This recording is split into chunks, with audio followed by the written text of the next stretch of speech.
gamers, why did I buy this thing? Okay, so Dragon Quest 7, if you don't already know my thoughts, I made a video about it. The demo was great for the most part, couple complaints here and there. You can check out that video if you want to know more about my thoughts on the game. I love it, okay? I'm really looking forward to it, and now it's time to start shopping, right? I'm starting to shop, peruse the stores, trying to figure out, okay, which version am I gonna get? And my dumbass bought a Switch 2. So I was like, oh, dude, this is awesome. This is going to be such a good Switch 2 game. I'm going to get this cartridge on my Switch 2, and then I could just play this game and keep it as a nice collectible in the future. Dragon Quest games always go way up in price, the physical copies at least. So, you know, it just felt like it made a lot of sense.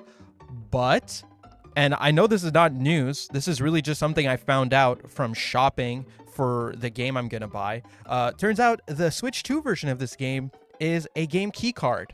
Which, look, man, I can understand game key cards for something like Final Fantasy VII Remake on Switch 2. That game is really big. I hear that Nintendo doesn't really want to do cartridges over 64 gigabytes, or if they do, it's a big premium, whatever. So look, fair enough. The game is a really big file. It's a game key card. It's going to take up some space on your Switch 2, and then you delete it when you're done. Thank you. Good night. It's fine. Here's my thing, though. The Switch 1 version, because there's a Switch 1 version of this game, is all on the cartridge. Why is it on the cartridge? Because this game is like 8 gigabytes. So you can buy the game on Switch 1, and it's locked to 30 FPS. It does not allow you to upgrade to the Switch 2 version. Or you can buy the Switch 2 version, and you get the 60 FPS. It looks better, it plays better, but that version of the game is not on the cartridge. You're just buying a cartridge, and you're kind of like praying to Nintendo that they never crash and burn so that your game is still playable 20 years from now if you ever want to revisit this game. I like collecting games. When I buy physical games, if I can have the option of getting the game physical, I will. And when I get a physical game, I want the game to be fully playable on the disc. That's why I got the physical version of Death Stranding 2, because yeah, they make you install the game from the disc, but at least it's all on there. I don't actually need the internet or for the internet to work to be able to play that game on my PlayStation 5, right? That's also the reason I got Final Fantasy VII on PS4 on disc, because I really want to be able to tell myself that if everything goes wrong, you know, and the world is shit, and nothing works anymore, and there's no internet, which I know that sounds very doomer, but you never know what could happen in the future, right? I want to be able to tell myself, oh yeah, I still have access to this game. I can still play it. It is still available. So that's why I really care about my physical copies of games still being playable.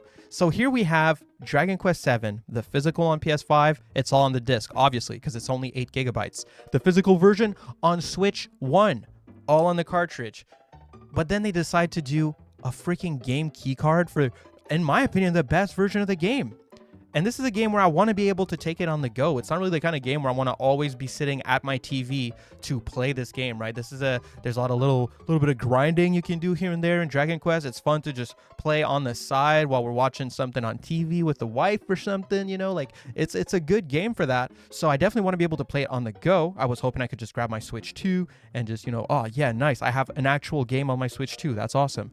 But now I'm not exactly sure what to get. I don't even understand in what world does it make sense that I would even be put in a position where I want to choose between the newest generation version of the game or the old one. I bought the new console and I still don't want to get the new console version of the game because it's not the actual game. It's just, you know, like a pass. Like I was just saying, like, hey, you can play this. Also for collector value, I really wonder how this is going to go in the future. Like, is the Switch 1 cartridge of this game going to be worth more in the future just because the game is on it? I think that's very likely, honestly. Even, like, I'm sure over time, collectors will always kind of value the game actually being playable on the physical media versus just the physical media basically giving you access to the game.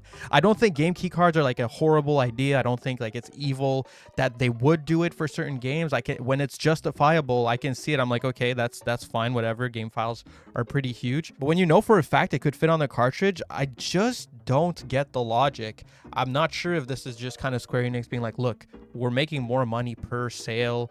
And it's just that simple, right? Like per sale on the Switch 2, if they buy this cartridge, this game key card, we're making more money because the cartridge costs less. If it's that simple, I think it's like honestly, it's just a bad look. Like, dude, Dragon Quest is just so important for Square Enix reputation, and why wouldn't they just put that little bit of extra, like, oh yeah, dude, we're doing a physical here, we'll do a regular ass physical here, you know, just get the version that you want. They're all great, all the releases are awesome. But no, I have to just ponder on which version of the game I actually want to get. It doesn't make sense to me. I really regret my Switch 2 purchase so far. Tomorrow we're getting a Nintendo Partner Direct. I hope I see something really exciting at that Direct that makes me feel like, oh yeah, actually, I'm excited now. I'm glad that I bought a Switch 2, because so far, I'm so disappointed by a lot of this stuff, man. Now, I know this video is kind of just me screaming out into the ether, and it's probably going to get like 10 views. That's okay with me. I really needed to get my thoughts out there. It was really pissing me off. I was like, man, I need to record a video about this, because I was shopping around. I was like, man, I really want to play this game on the go. I genuinely still right now don't know which version of the game I'm going to get. At this point, maybe I'll just bite the bullet, get the Switch 2 version, and be cringe at myself. I'll be like, okay, this is my one exception where I get the game key card, because I don't want to play a lesser version of the game. I really don't know. The game is really charming, really lovely. I really, really want to play it. And I know for a fact that I'm probably going to enjoy that game a lot, just like playing it on the Switch 2 portable.